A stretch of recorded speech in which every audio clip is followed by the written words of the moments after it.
Are you ready to play? The board was no ordinary game. Its surface shined like polished obsidian, and the symbols engraved into the wood pulsated faintly as though in rhythm with unseen breaths.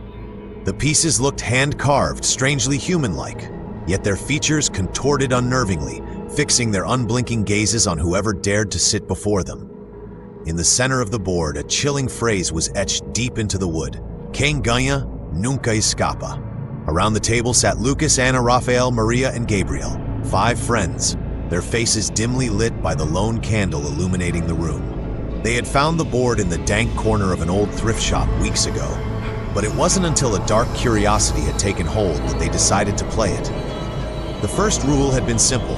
Once they started, they couldn't stop. "Well," Lucas said with an awkward laugh, "here goes nothing." He reached for the first piece, his fingers brushing the smooth, cold surface of the game. As he moved it across the board, the candlelight flickered violently. A faint, icy gust swept through the room, even though every door and window was sealed shut. "Did anyone else feel that?" Maria asked, her voice trembling. Gabriel shook his head, forcing a smile. "It's a stupid game. Let's just finish it and prove there's nothing to worry about." But something about the air in the room had changed. Heavy, suffocating, and then it began. Unseen hands ruffled through the pieces, scattering them as though something unseen moved them with purpose. The shadows on the wall stretched and twisted unnaturally, clawing toward the players. And then there was the voice, soft, sibilant, and cruel, whispering directly into their ears. "Você me chamou," it hissed into Lucas's ear first.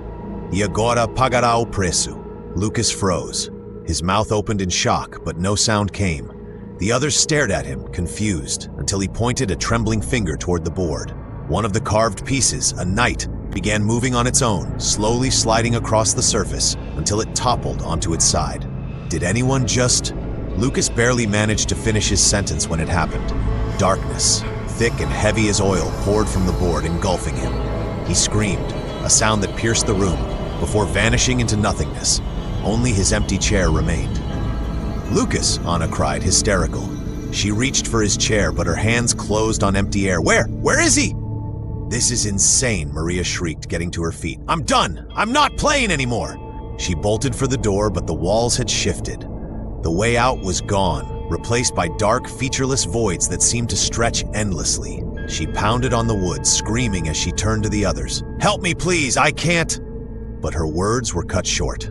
Another figure, an outline darker than the room itself, rose behind her. Tall and shapeless, but unmistakably monstrous, it reached out and pulled her backward.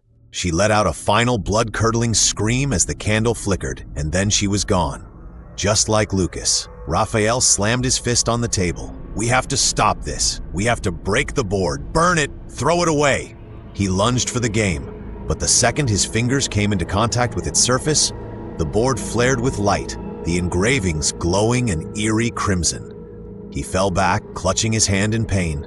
The voice returned, echoing off the corners of the room. "Ninguém pode parar. Vocês pediram o jogo e agora jogamos até o fim."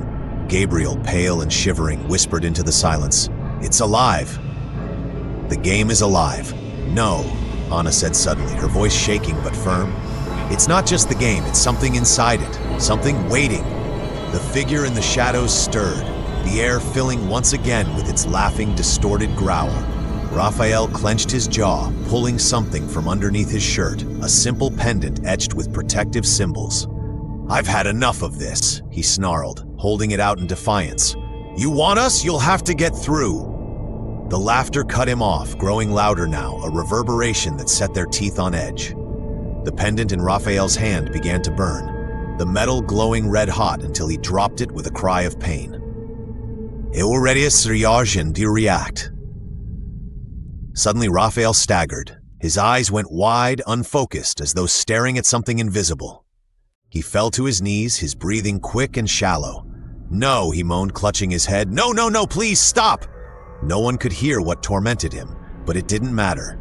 Within moments, his body was enveloped in tendrils of shadow, spiraling around him until his screams abruptly ceased. When the darkness withdrew, Raphael had vanished. Now only Anna and Gabriel remained. The room seemed darker than before, the candle nearly extinguished. Gabriel's hand trembled as he reached for Anna. "We have to finish it," he whispered. "This thing, It won't let us leave unless we play. I know, Anna replied, grasping his hand tightly. We just have to keep going. Gabriel nodded, his movements jittery as he reached for his game piece.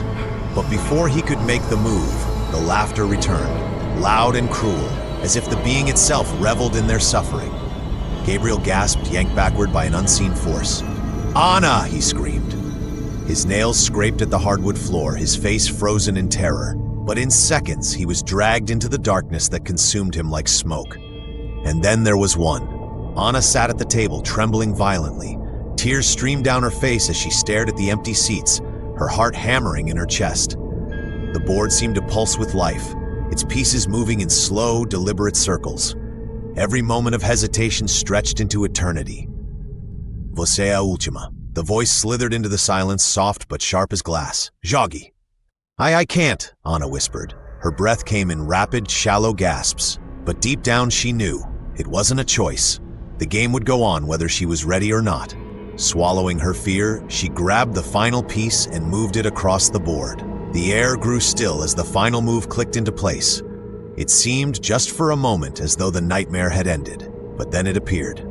The shadowed figure rose to its full height, towering over her, its eyes burning like smoldering coals locked onto hers. Its jagged grin stretched impossibly wide as it leaned closer, whispering its final verdict. Ian, Miss Kinga, nunca escapa. The shadows devoured her. Her scream was silent, her body swallowed whole into the depths of the board. And then there was nothing. Cut to the board game.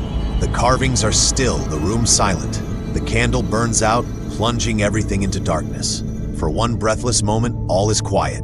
But then the pieces begin to twitch, moving of their own accord, preparing for the next game. And across the screen, a single message appears. O jogo da alma perdida. Quem ganha, nunca escapa.